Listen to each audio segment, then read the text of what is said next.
Hey, good morning. How's everybody doing? Right, decent. Okay. I've heard tired a couple times, so we'll see if we can, keep things lively. All right. Is there any questions on the readings? Anything that you guys weren't sure about? All right. Everybody ready to go ahead and take our quiz then?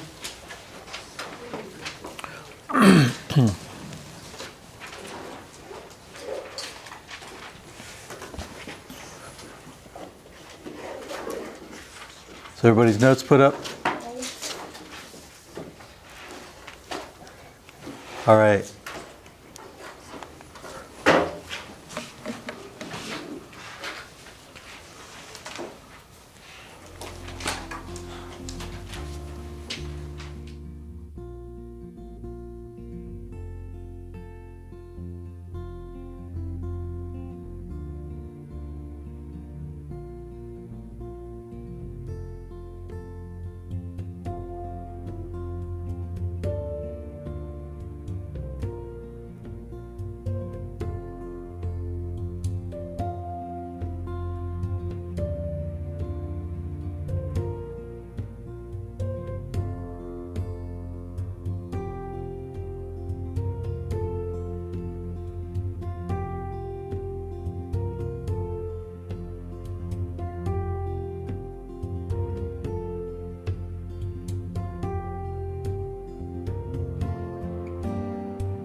All right. So, go ahead and tell me, what is the answer? What? The women's right to vote. Okay. The 19th Amendment is the women's right to vote. How does it come about? In the times they were working in factories, they protested men were away, so they wanted to have the equal right to vote. Okay. So, women are working in the factories. They're doing an awful lot to support World War I. I think the book does say the men are away, but men are the only people who can vote. So realistically, men still voted for women to have the right to vote, right? But the big thing is women are supporting the war, they're supporting the nation, and they're saying, hey, why don't we have the right to vote? If we can go work in the factories, if we can help on the front line, if we can help in all these ways to support the war, what more do you want? And so Wilson finally says, you guys are right, and he gives them the right to vote. Well, the U.S. gives them the right to vote. I think it's a pretty exciting story. We will talk about it a little more. All right, we are finishing up World War I, right? And kind of what the implications of World War I are. So when you look at this, one of the first things that we will talk about is the Spanish-American flu. The Spanish-American flu actually starts during World War I. So why is it called the Spanish flu? Did it originate in Spain? Carly says no, and she's right. It's kind of crazy. Where does it originate? No one knows. All of a sudden, this flu is there. So we noticed it in Europe. We noticed it in Asia. We actually noticed it in Kansas. We do think that it came to the U.S. in Kansas, where a bunch of military guys are training. Now, why do you think the flu would be able to move so quickly in this time frame? What is going on? World War I. What happens in war? They're fighting, they're moving from place to place. Yeah. So you have a bunch of people who are fighting. So you're not sleeping. You're probably not eating as well as you could. You're stressed, and a whole bunch of people who have never been around each other are all of a sudden really, really, really close proximity, right? So you have all these nations that are coming together, and they're, then they will move troops to different places. So you have this disease, and it is killing lots and lots of people. So we call it the Spanish flu because the Spanish are the first people to admit to it, which is pretty crazy if you think about it. But if you're in the middle of a war and all of a sudden you have this disease that's killing all of your soldiers, do you want to admit that you have this disease? No. So nobody will actually say, hey, there's this thing and it's killing all our soldiers, so everybody's just keeping mum about it, except Spain's not involved in World War I, right? So when he rolls into Spain, they're like, hey, this disease is rolling through and it's killing everybody, and everybody's like, oh, Spanish flu. We don't know where it came from. It is the deadliest disease that is known to man at this point, historically. Now, I think there were deadlier diseases in terms of percentages killed in a smaller area, but this one, because of its broad reach, killed more people. So 500 million people were sick from the Spanish flu. At the time, this is a third of the world. So if you look in this classroom, 1/3 of this classroom would have gotten the Spanish flu. Now, the other piece is 50 million die. So 1/3 of the people get it, 1/30th of the world, 1 out of every 30 people in the world dies from the Spanish flu. So just to kind of give you perspective, my numbers are not updated. I should have updated the numbers. But as of last spring, COVID, 413 million people had gotten sick. So similar numbers, although there's a whole lot more people now. And 78 million in the US get COVID. It's intriguing to me because the numbers in the US are very, very different than the numbers from the Spanish flu. In the Spanish flu, 50 million people die across the world. In COVID, 5.8 million. Again, the numbers in the U.S., 675 in the U.S. Die from the Spanish flu, 919,000 in the U.S. So when you look at numbers, there's pretty significant both people getting it and people dying from it.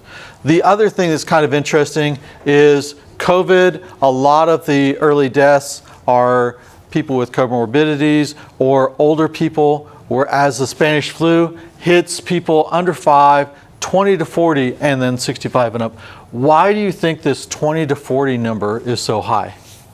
Because they're fighting in the war. Yes, because those are the guys who are soldiers and they are getting exposed to it in really bad conditions. So they are struggling as well. The other thing that we find out is a lot of the guys that died from the Spanish flu didn't necessarily die from the Spanish flu. They didn't have a vaccine. They didn't have any way to help them. So they would give them aspirin. And they would overdose on aspirin, which is pretty crazy, but you know, it's a thing.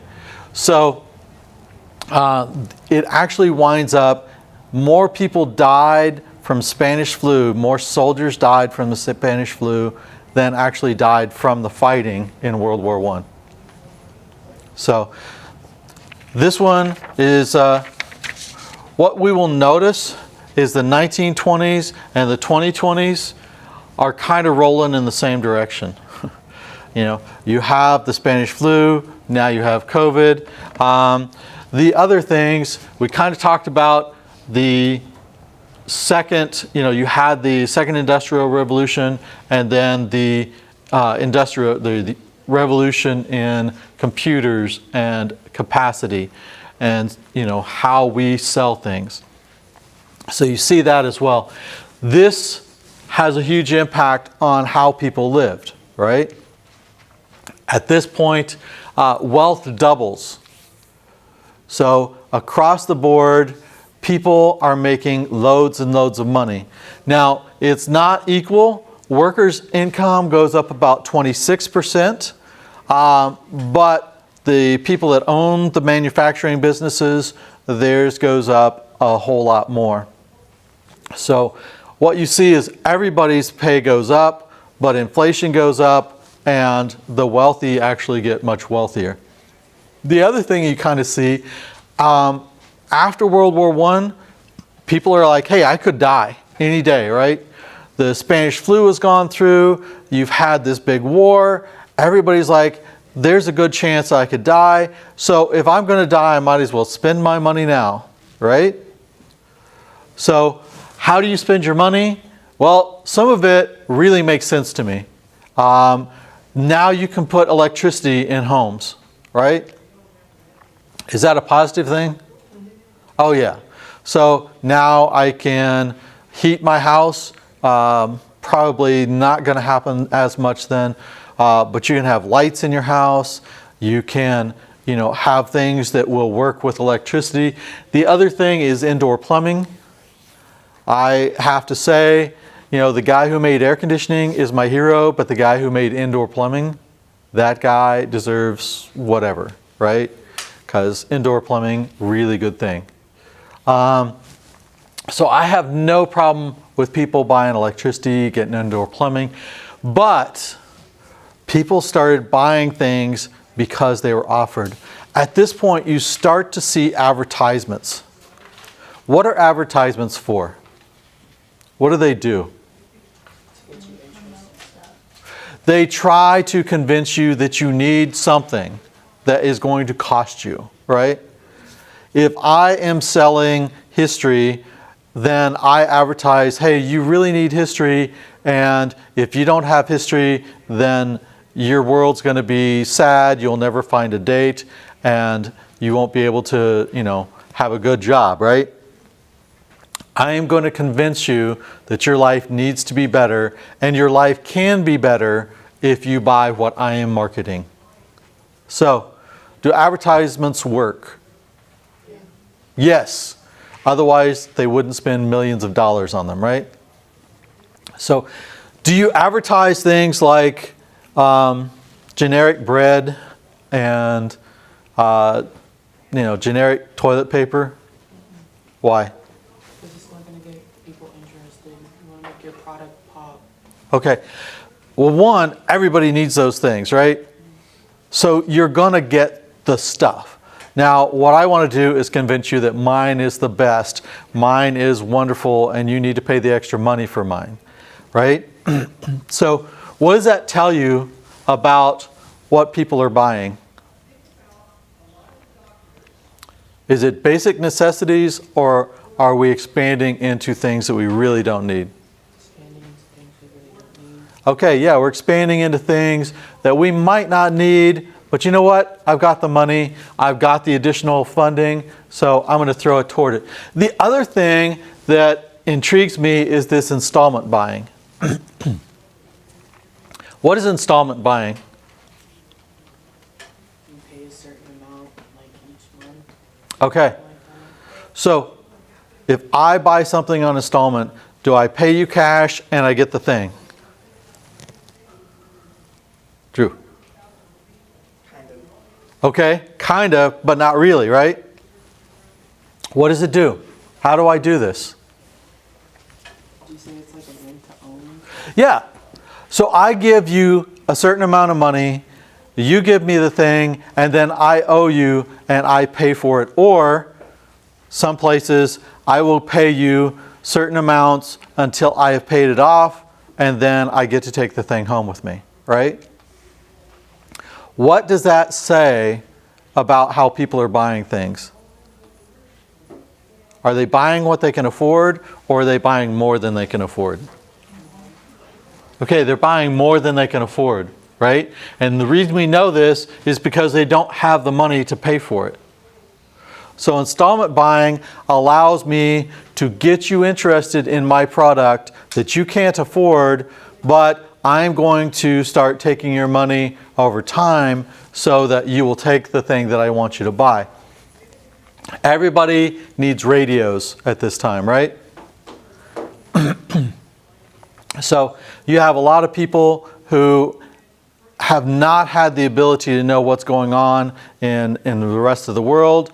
Now they can buy a radio and they can keep up on, hey, this is what's going on in New York City. You know, the Queen died. I can find out because I have my radio, right? Movies become a big thing. Why do you think movies are a big thing?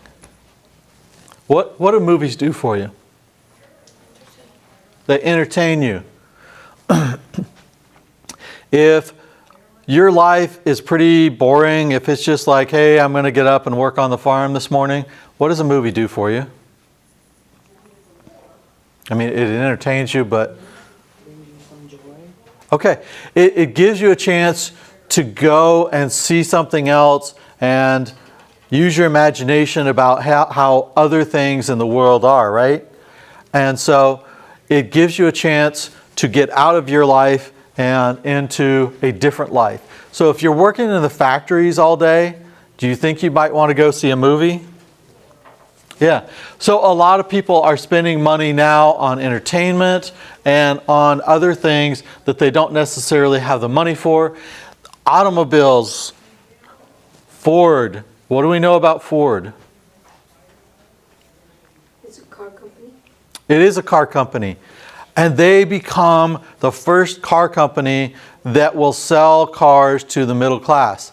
Prior to this, it's super expensive to build a car. Henry Ford puts a factory together that says, we're going to mass produce cars. If I mass produce cars, I can reduce the cost, right?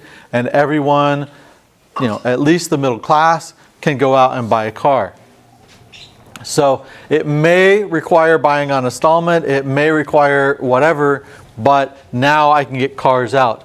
Once you start selling cars to the middle class, then the government has to start paying for things, right? Because once you have all sorts of cars driving up and down the roads, what does that mean about the quality of the roads? Okay, you have to improve the quality of the roads because otherwise people are going to die. What about airports? Now you have the opportunity. This again is pretty much for the wealthy, but you can fly from place to place instead of taking days to drive from New York to California. I can get into an aircraft and fly there. The other thing is airmail. I can get a package from grandma, even though grandma lives 10 hours away, and she can get it to me today, or probably in a day or two if she needs to. All right. Some of the other things. What do you know about the 20s?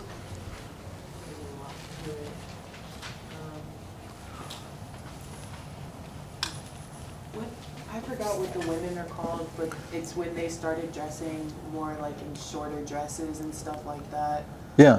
It was more of like empowerment to women during that time. There was also I'm pretty sure the Great Depression.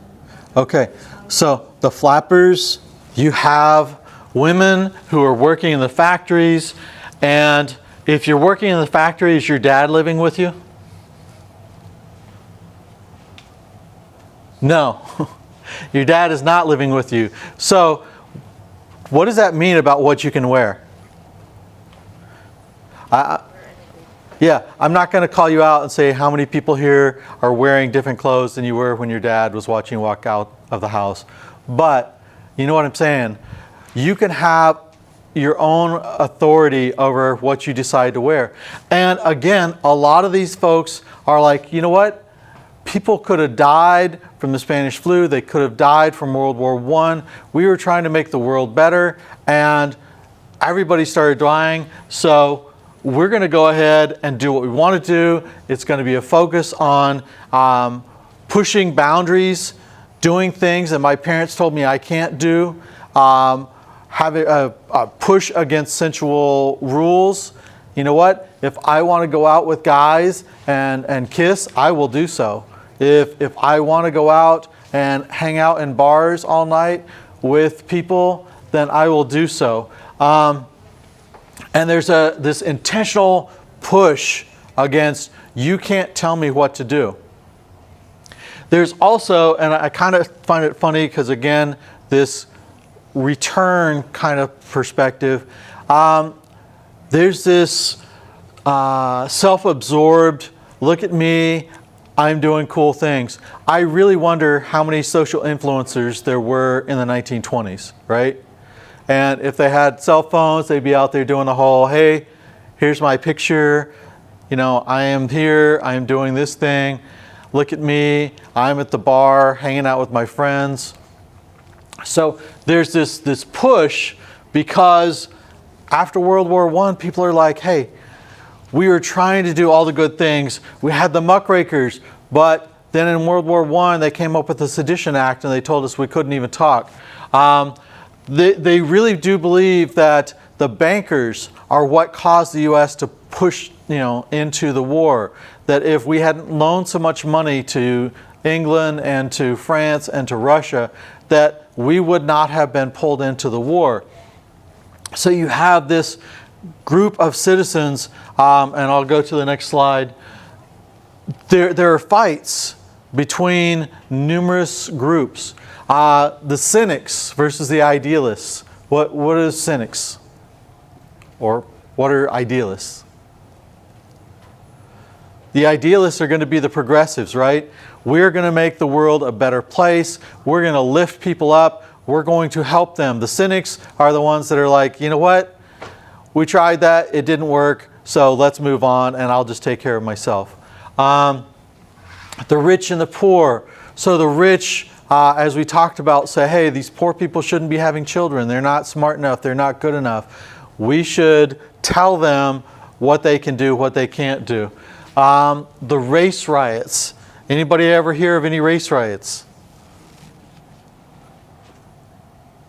Okay, we will get onto that further. Modernism versus traditionalism. Is there anybody that has seen any of this going on today? Yeah. Today you have the fights between, do we push for transgender rights? Do we push for religious rights? Who gets to determine what is appropriate, what is right? Who has the way to go. You have fundamentalists versus nonconformists. You have sexual libertines who are like, hey, I can do whatever I want, whenever I want, however I want, versus the moralists who are like, no, these are the rules and we need to obey the rules. Eugenics and early family planning. You have nativists versus the recent immigrants. And by nativists, I mean my grandparents were born in this country, so I have a right to be here, you don't. Versus people who are like, look, your family immigrated over here, so let's just relax about it, right? Into this, you also have a lot of people coming over from Europe who are frustrated and whose methodologies are different, and they say, look, we want a socialist government, or we don't want a government at all. And so you see a lot of conflict there. And so throughout the citizenship of the U.S., you have all this conflict. Again, I know you guys are looking at this. Do you see that today? I think a lot of times, you know, the U.S. has just moved from a long-term conflict. There's a lot of wealth. There's a lot of ability for people to have money. And so we're following a lot of these same things as we speak now. All right, prohibition. Prohibition is another thing that people fight about. Has anybody heard of Carrie Nation? You guys disappoint me. You need to go look her up. Carrie Nation is super interesting. So, we'll talk Carrie Nation first, and then we will go on to prohibition. Because Carrie Nation moves us into prohibition. Carrie Nation is a young woman.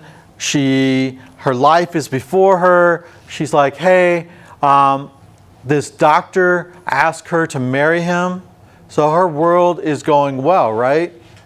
She's moving from a decent family into a marriage with a doctor. She is going to be wealthy. Her family is going to be well taken care of. But there's one problem. Since the story's about prohibition, what do you think the problem with her husband is? He's an alcoholic. And so not only is he an alcoholic, he winds up drinking himself to death. So now she is a widow with a child. She no longer has this doctor husband who is taking care of her. She has to go back and move in with her parents. She wants to feel like she's doing something valuable for the world because, you know, she's living with her parents, and so she's like, okay, what can I do? How can I help? She decides she wants to go out into the jails and help people in the jails. And what she hears over and over and over from these people in the jails is, hey, how did you get here? Well, my husband was drinking and we don't have money to pay the rent. Or, I was drinking and I started beating my wife and my kids and I hurt them. Or, you know, any number of things. But what do they all go back to? Alcohol. So if you are Carrie Nation and your husband dies from alcohol and you see in the jails that they are filled with people who are having problems because of alcohol, what do you think your best opportunity to help the world is? Get rid of alcohol. Can I just get people to stop drinking? So Carrie Nation decides, you know what? There are cities that have laws against alcohol, but then they don't enforce them. So she goes into these towns and these cities and she rolls into the bar and she grabs a bottle and she will just start trashing the place. And she says, you can't sell this stuff. It's hurting people and it's not right. It's illegal. So I am going to stop you from selling this. First, she would go out and talk to the politicians, and the politicians would never do anything. So she addressed it herself.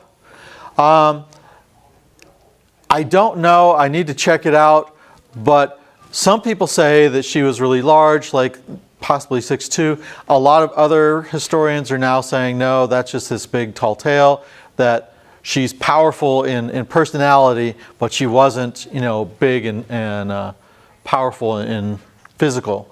But when she rolls into these bars, why don't people stop her? Because part of them agrees with her, I guess. Okay, there could be people in there that agree with her.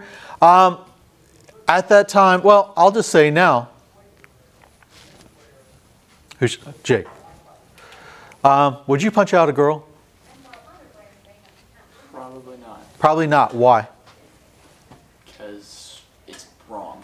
Because you've been taught that you don't hit girls, right? So in the 1920s, do you think it's appropriate for a man to strike a woman? No. So even though she's trashing their bars, they're really like, I can't, this is not, I can't do this, right? But when she is costing them thousands of dollars, they got to come up with a way to figure this out. So everybody knows what a saloon girl is, right?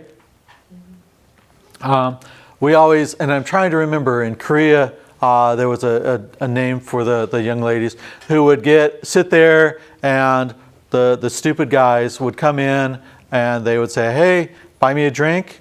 And they would sit and drink with you all night, except that they didn't have alcohol in their glass and you did. So you just kept putting more and more money. And then at the end of the night, when you were out of money, they'd be like, hey, see you, have a good night. But they have these bar girls that help sell drinks, right? So if you want to beat up a woman who is trashing your bar, what do you need to do? Okay, you could get her drunk. You get these bar girls and prostitutes, and you pay them to come in and beat her up. And they actually did that. They would pay women to come and beat up Carrie Nation because they could not do it themselves.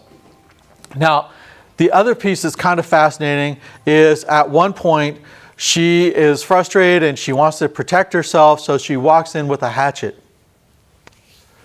And she starts breaking the wood. She starts breaking all the bottles. And at this point, you're a little more cautious about, grabbing her and beating her up, right? So everyone, they hear this story and everybody is so excited about it. She's arrested. Her hatchet is taken away. People start mailing her hatchets. And then they come up with the idea, she starts selling hatchets to raise money to support prohibition. So Carrie Nation, huge, powerful personality, and she's one of the people that we can kind of see, how does prohibition get started? It's these women, for the most part, who say, hey, realistically, people are harmed, deadly harm from alcohol. We have to stop this. So in 1919, they passed the 18th Amendment. What does the 18th Amendment say? Isn't that the Prohibition Amendment? It is prohibition. So now you have an amendment, but is an amendment, can you arrest someone based on an amendment to the Constitution? No. You have to have a law.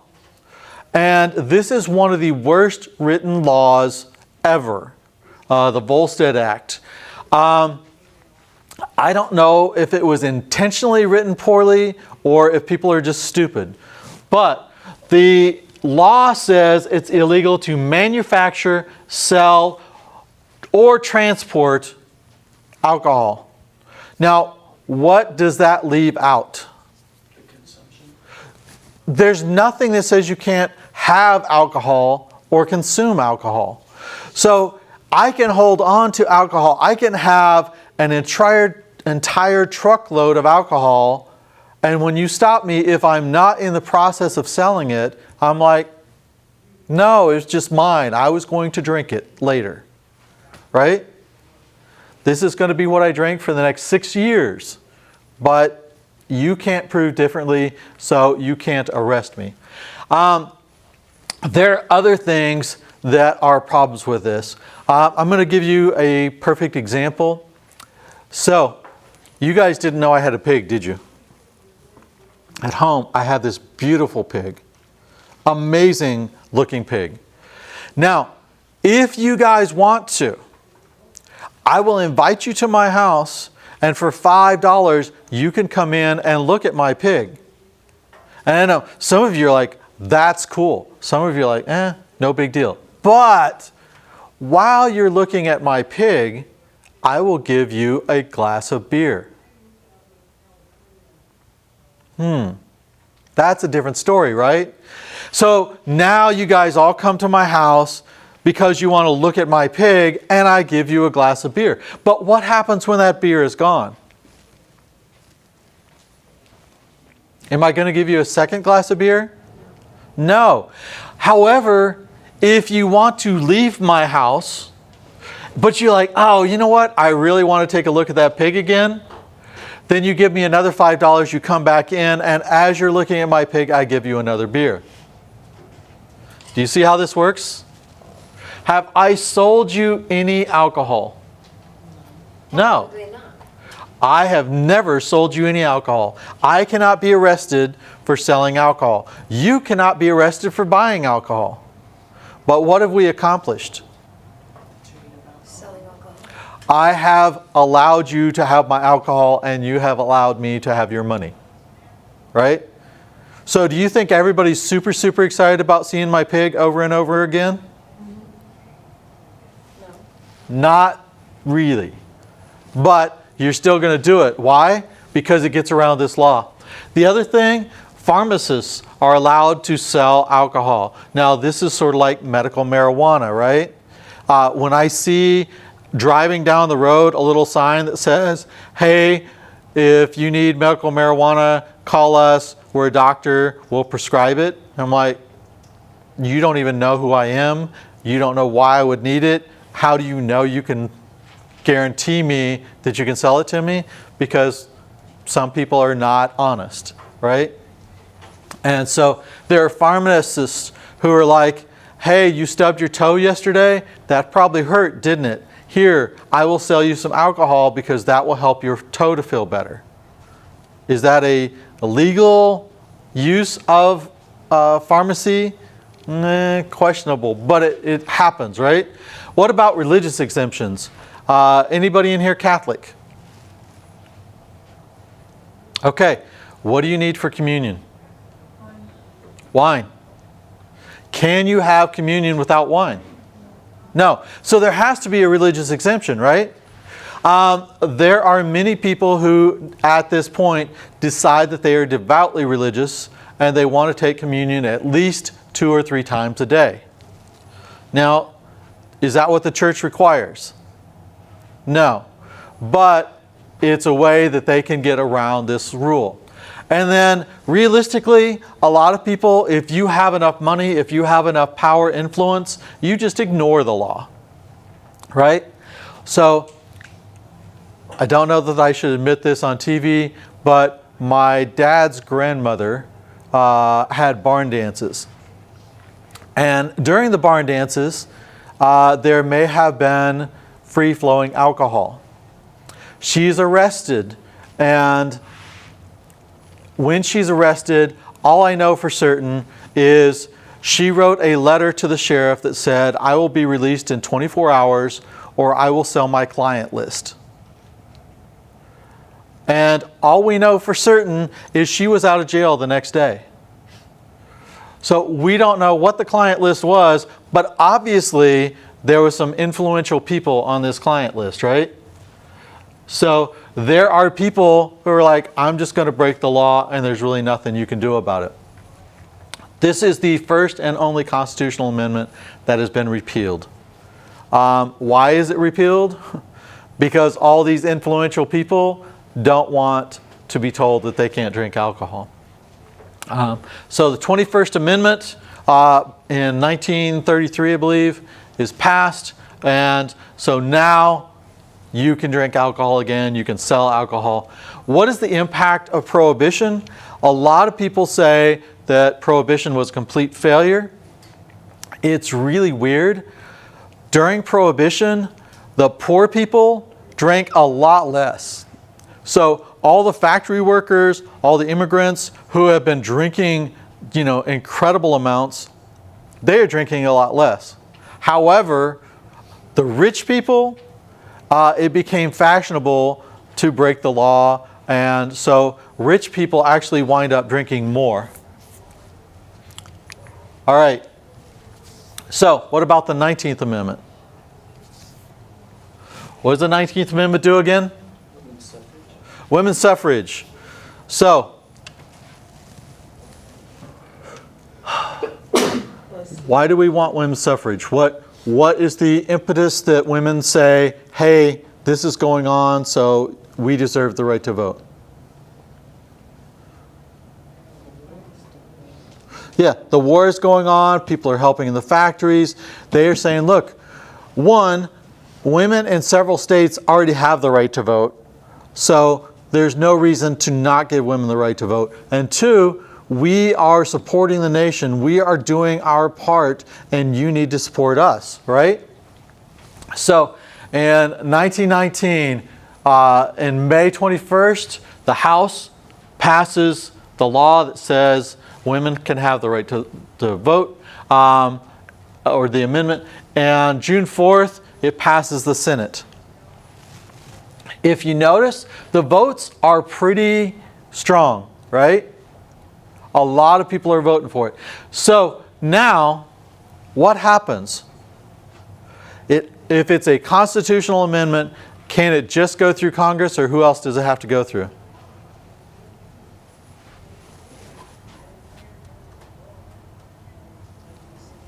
So it's sent to the states for ratification. Okay, if it's a constitutional amendment, the states have to ratify it, right? So they send it to the states. Oklahoma ratifies February 28, 1920. There was no question about Oklahoma because they had already given women the right to vote in 1918. So you go through, you have to have 2/3 of the states ratify it. You have 35 states who have ratified it by August of 1920. One more state is needed. Why do you think this is a push in August of 1920? What happens November of 1920? Every 4 years. Oh, there's a new president. There is a presidential election, right? So what happens if you miss that presidential election? Women won't get to vote for another 4 years for president, right? And so everybody's like, we have to push this through. We have to make this happen. So we're going ahead and we're pushing and we're pushing. Finally, Tennessee has put it up for a vote. The vote has been, let me make sure I get my numbers correct, 48 to 48. They bring it up again and they say, okay, this is our chance to be that last state that gives women the right to vote. And this time they wear roses. The lawmakers wear roses to tell you what their position is. A yellow rose means I support women. The red rose means no, I don't support women getting the right to vote. They look around and what do you think the numbers are? 48, 48. 48, 48. And they're like, okay, we got to do this again. So 2 votes have been tied. All of a sudden, Harry T. Burns gets a letter. The letter's from his mom. What do you think his mom writes to him? Better vote for women's suffrage. Yes, she says, dear son, I know that this is a big time and you have a very important opportunity. Make sure you support the women. And at the end, she says, be a good boy. Now, is there anybody in here that if your mom said, hey, you need to vote for this, you'd be like, blow off, mom? No. Harry Burns changes his vote and votes for women's suffrage. At this point, Tennessee becomes the 36th state, and on August 18th, 1920, women have the right to vote across the U.S., right? Anybody want to guess what Harry Burns does immediately after his vote? Resigns. He actually runs and hides because he thinks people are going to beat him up. But I guess he would rather get beat up than turn his mom down. So women get the right to vote. In 1920, women make up 40% of the electorate. So 40% of the votes that happened in the 1920 presidential election would not have been there if it weren't for Harry Burns allowing women the right to vote, right? So who is the first woman that is elected? Jeanette Rankin. She is out of Montana. She is actually elected in 1916. She is fascinating as well. She is elected to the House twice, one in 1916 and then in 1940. It is amazing to me the timing, because in 1916 she is elected. She pushes very hard to get women the right to vote, but the vote that kills her, the vote that makes sure she doesn't get reelected for years, is the vote to go into World War I. And she refuses to go to war. She says, I will never vote to have the U.S. go to war. So she is pushed out in 1920. She doesn't get reelected again until 1940. What do you think her vote in 1940 is that gets her not reelected again? Not to go to war in World War II. So she is elected twice, and she says, we will not go to war in World War I, and we will not go to war in World War II. The other thing, and we talked about this briefly, is Edith Wilson. So what happened to President Wilson when he returns from all of the campaign to get his 14 points through? He has a stroke. He's fighting with Congress. He's trying to get them to pass everything. They say no. He goes on this train trip to convince everybody, you need to pass, the 14th Amendment, or I'm sorry, the 14 points. You need to do what I ask you to do with the peace talks. And he has a stroke. He is laying in his bed. He is not able to do anything. Who has access to him at this point? Nobody but the doctors and Edith. The doctors and his wife, Edith. Now, Edith says that she is not acting president, but the vice president refuses to push Wilson out and say, you're not capable, I'll take this. And so Mrs. Wilson, I will let you see her words. She calls it her stewardship. In her stewardship, she studied every paper sent from everybody, tried to digest the paper and present in a much easier form the things that, despite her vigilance, has to go to the president. What does that tell you? She's seen it all. Say it again. She's seen it all. She gets to determine what hits the president, how the president sees it, when the president sees it. Do you think that she has any influence on which decision he makes? Yeah. Absolutely. There's no way you can tell me she doesn't, because if she's selecting the time and what goes into him, then she is making the rules. Now, she could be correct that she allows him to make the decisions. No one knows, because he is never able to talk, right? Even if she does, the fact that she puts the things into the way she believes that they should be set means that she is the one making the decision. So for 17 months, we have Mrs. Wilson as the acting president of the United States. This is still back in the 1920s. Women now have the right to vote, and we basically have a woman president. All right. some of the other things that happen when all of the guys who are in the military come back from war. They need their jobs back, right? But what happened to their jobs? Okay, women have taken them, African Americans have taken them, right? Now, when they come back, many women leave the workforce. Why do you think they might leave the workforce? To have families. Say it again. To have families. Okay, because their husbands and their fathers are coming back and they're like, my husband needs a job more than I do. I'll go take care of the family. My father needs a job. I am not going to take the job from my father. So they kind of back out of the jobs and they move into the household, right?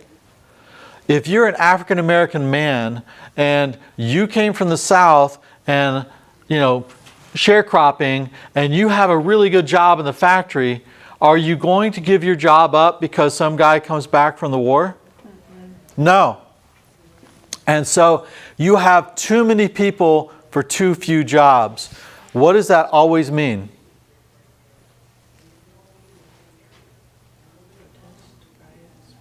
Your income goes down, right? Which leads to, yes, riots. Because now the guys who are coming back from war are like, no, get out of my job. And the guys who are holding the job are like, no, it's my job. I've been doing it for, a year and I'm doing a good job. Why should I leave so you can have it? I have just as much right to this job as you do. So now you have strikes, you have race riots. A lot of those things, I don't even know that they are based on race necessarily, other than race is a good way to say, hey, you weren't here, you didn't have this job when I left, and now you do, and you're taking my job. And so there's frustration between the two. Communists coming in and agitating to have some strikes. There are anarchists who are putting bombs into factories and destroying. In fact, one of the bombs is placed in the Attorney General's house and it kills his maid. And he's like, okay, now I'm tired of this nonsense. So he goes on a rampage and starts looking for anyone that he believes is an anarchist, which in his mind, most of them are Southeast Europeans. And he throws them on a boat and he sends them out of the US and says, you're no longer going to be eligible for citizenship. So in all of this, over 25 cities see racial riots or massacres. Has there been any of those in Oklahoma? Yes, Tulsa. All right, this is it's a difficult lesson to teach historically because there's not a whole lot of facts. I will tell you what we believe, I'll tell you what we know, and I'll tell you what we believe, and I'll tell you what we are not really certain of. So the story is that there is a young woman who her job is to sit on the elevator and move the elevator from floor to floor, right? That was a paid job at the time. It allowed people to have a job, and it allowed people, you didn't have safety problems. So she is in a building. She is moving the elevator up and down. A black man steps into the elevator. When he steps into the elevator, she screams, hollers, something. And we don't know why. It could be that he stepped on her toe. It could be that he fell into her. It could be any number of things, but we're not really certain, other than the fact he stepped in the elevator and she hollers. Now, if you are a newspaper at the time, you want to sell newspapers, right? And so the newspaper puts out that he attempted to rape her. Now, realistically, we know that's not true because, one, they arrested him and they were going ahead to set him up for trial, and they said, no, he's completely exonerated. He was not trying to rape her. We don't know, did they have a prior relationship? Have they never seen each other? There's all sorts of speculation. But at the end of the day, we don't even know what their names are. These are names that we think are the people, but now, as historians have looked into it, we're not even certain of that. What we do know is after this incident, this newspaper puts out a story saying, hey, this guy tried to rape a woman. And hundreds of white people come out to lynch him. The sheriff says, you're not getting in the jail. I will kill you before you get in the jail. And so they are protecting him in the jail. Numerous black men come, many of them former veterans, and they say, we will help you protect the jail. The sheriff turns to them and says, I didn't ask for your help, and that's just going to, rile things up more. Please go away, and I got this. A little bit after this, a group of white people try to break into the National Guard armory. What is the armory? Isn't that where you keep like your weapons? Where you keep all your weapons. Why would they want to go into the armory? To get all the weapons. To get the weapons and fight with the sheriff. So they are driven away from that. But as they are being pushed away from there, there's a group of other black men, a larger group of black men, who come in and they start engaging with each other. In this engagement, there is a black man who is a veteran who has a weapon. One of the white men decides, I'm going to take your weapon away, which is a really stupid decision. When someone has a weapon, usually it's like, hey, try to think through this. He grabs the weapon. Next thing we know, a shot is fired. We don't know who fires the shot, but both of the groups scatter. They head back to their respective communities, and they say, the white people say, the black people are shooting at us, and the black people say, the white people are getting ready to attack us, and they are correct. Fighting begins near the railroad tracks. Greenwood is a nice neighborhood. There are people from the white community that come in and start attacking stores, hospitals, houses. The African American people are fighting back, protecting their neighborhood. The police are called, but they don't come. We don't know for sure why. Are they supporting the whites, or are they scared that it's out of control? And so, long story short, they contact the National Guard, and they're like, we need the National Guard here to kind of divide everybody up and protect everybody. They go to the wrong place. Long story short, 18 hours of fighting, 18 hours of people going through and destroying the neighborhood. Over 1,000 homes and businesses are destroyed. Hospitals are destroyed. There's actually some crazy maniac that flew a plane and dropped a bomb on the Greenwood neighborhood. So, you have, as far as we know, the first bomb dropped on U.S. soil is dropped by a U.S. citizen against U.S. citizens. And at the end, there's between 50 and 300 deaths. We really don't know. Again, the difficulty we have is when this is going on, there's a whole bunch of craziness. People buried people. There were families that we believe may have been killed. And lots of people ran out of the neighborhood and didn't come back. So were they killed? Did they depart and move somewhere else that they thought was safer? We really don't know. But we do know that there was this massacre that occurred in Tulsa, and it's reflective of many of the others at the time. So you have all this stuff going on, but African Americans, as I said, Greenwood was a nice neighborhood. It was important.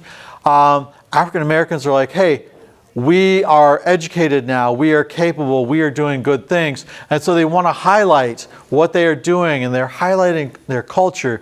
it's intriguing because even in this, there's some arguments and some frustrations, sort of like we saw when people were arguing against slavery and how do we improve the plight of African Americans. So some of the people say, hey, we need to have African themes. We need to go back to the themes of Africa. And others say, I've never lived in Africa. My parents have never lived in Africa. My grandparents have never lived in Africa. I want to highlight Chicago. I want to highlight New York. I want to highlight my life, what I know. And so you have a lot of, there's a rise in arts and music and all that kind of stuff. At the same time, you have stupidity. Marcus Garvey. Anybody know Marcus Garvey? All right. Somebody who hasn't talked to me, tell me, who is Marcus Garvey? I've already talked. I know. I'm looking for past the first row and nobody's talking. Yeah. He started the first original movement Okay. So what is the goal of the movement? for freedom of Africa. Okay. He wants African Americans to be separated from white people. So it's interesting, for years we have been trying to get people to say, okay, hey, let's work together, let's try to make things better. Now we have groups that are saying, no, we want to separate based on the color of your skin, right? Marcus Garvey says, we are going to separate the U.S. into black culture and white culture. And he actually wants to build a new state in Africa and say, we'll move all the Africans here because I don't like white people. We want nothing to do with white people, and all they do is hurt us. So Marcus Garvey winds up trying to create this separate culture, separate society for African Americans. Anybody know what finally happens to him? He is convicted of tax charges, and so he is deported. Now, on the other hand, you have the NAACP. What does the NAACP try to do?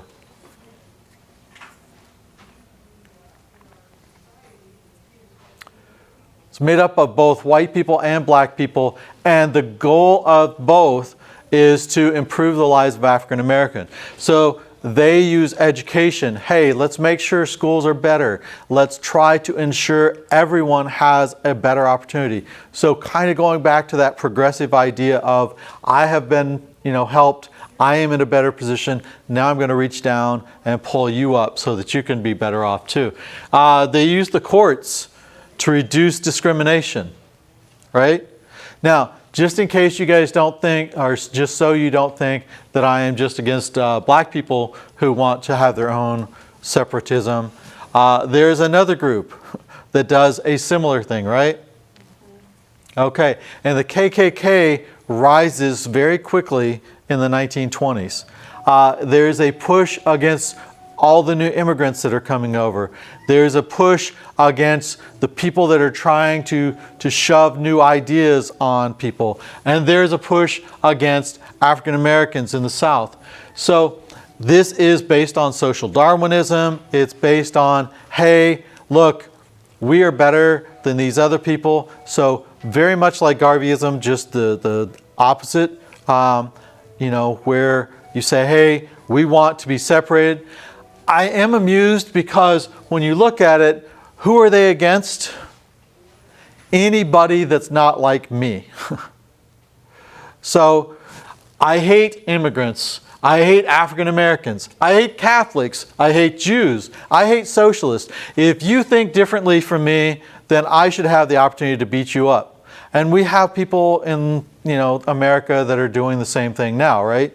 Where, I don't like what you think, so I should have the right to tell you to shut up. You can't talk here. You can't speak here. You can't be around here. Your ideas are not welcome. It's like, okay, why don't we just have a discussion of ideas, and then you say your idea, I will tell you my idea. Let's both look at the facts and use logic to actually determine who is correct. But you have this group. They die off really quickly. The head of the KKK actually rapes a young woman, and I think she's like 15, and this gets in the paper, and everybody's like, this guy's a horrible, worthless garbage, why are we following him?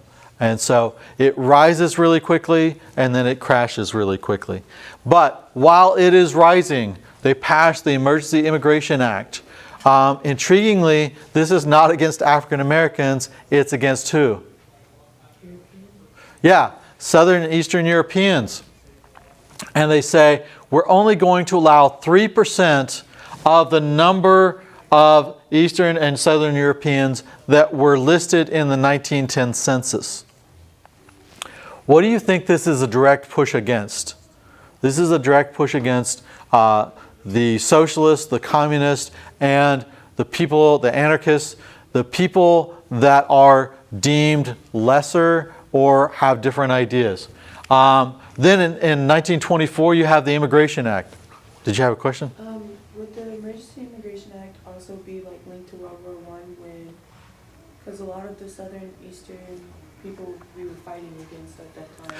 Yeah, so there is, those are realistically, the Serbs, where you start the war. So there is a push to say, hey, we don't like those guys, we don't want them. And I am sure that some of it came from perspective from the war. So 1924, now it's 2% of the 1890 census, so it's lesser.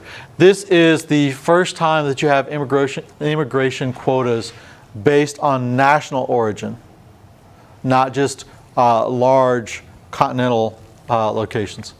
All right, and then we will finish up with the Scopes trial. So, what is the Scopes trial about? Has anybody ever heard of this before?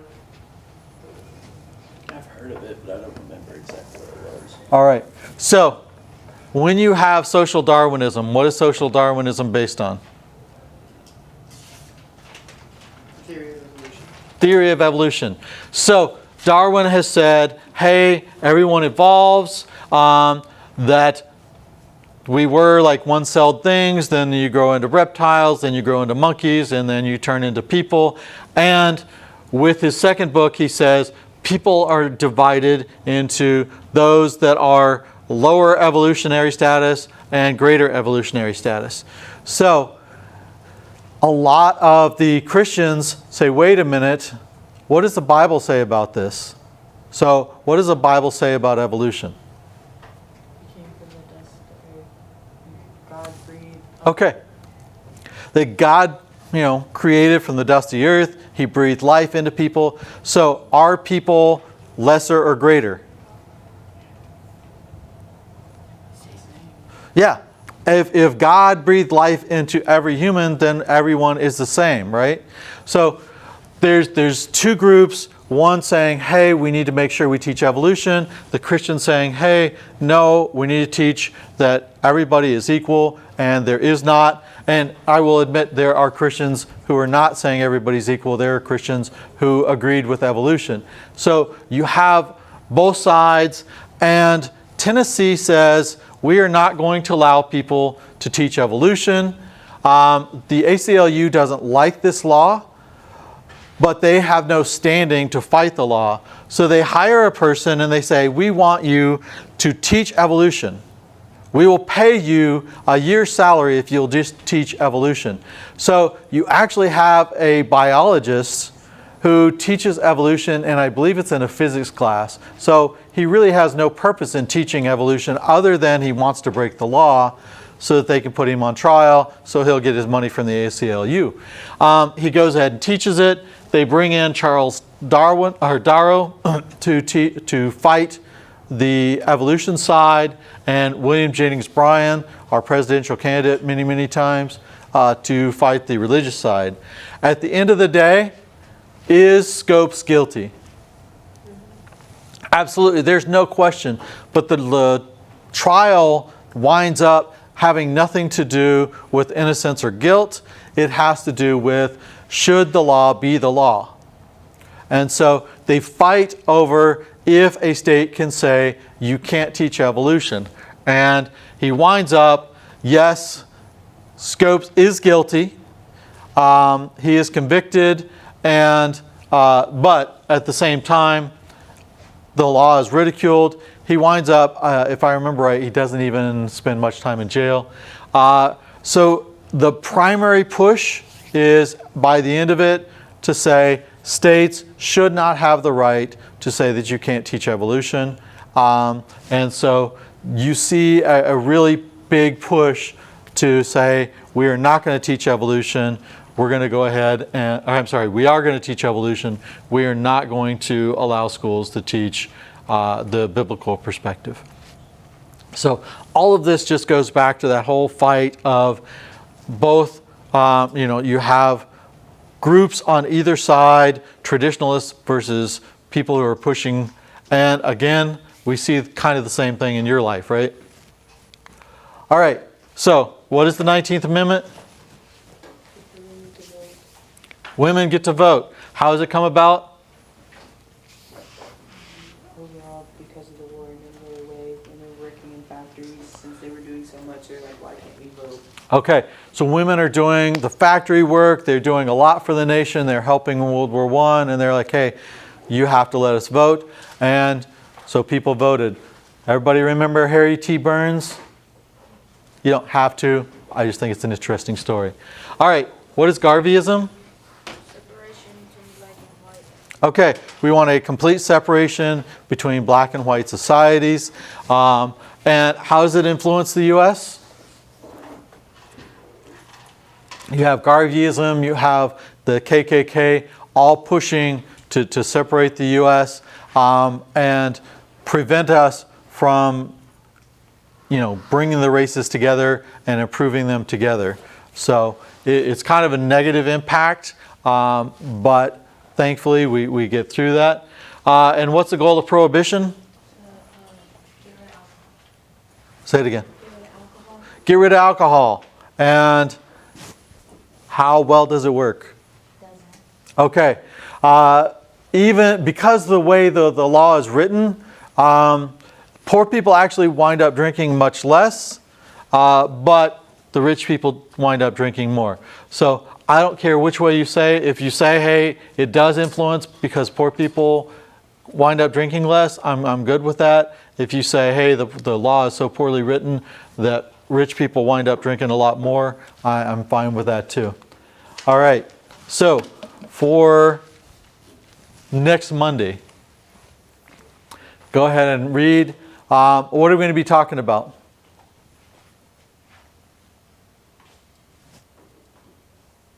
Great Depression.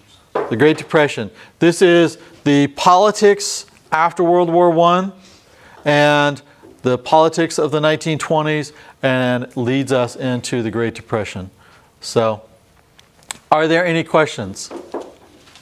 All right, one thing I want to talk about, your paper, and we'll try to do this quickly. What is your paper about? Somebody in your life, historical. Yeah, well, In the military or something. connected to that. someone in your life, and that is the first half. There's a two-part paper, right? The first half is someone in your life, what do they do? The second half is research talking about people that did the same kind of job or the same kind of thing as that person. How did they influence, as a group, the U.S.? So I'm not looking for you to tell me, hey, my dad was a train engineer and this really cool train engineer changed the U.S. I want to talk about broadly, lots of people, how train engineers have impacted the U.S. All right? All right. Any other questions? Any other thoughts? Those papers are coming up. Yes, ma'am. Does that paper have to be a certain length? Yes, it does. I want it to be at least 3 full pages. So, this is going to be super easy because, you got like a page and a half about your family and then a page and a half about people, right? All right. I will see you guys later. If you have any other questions, please let me know.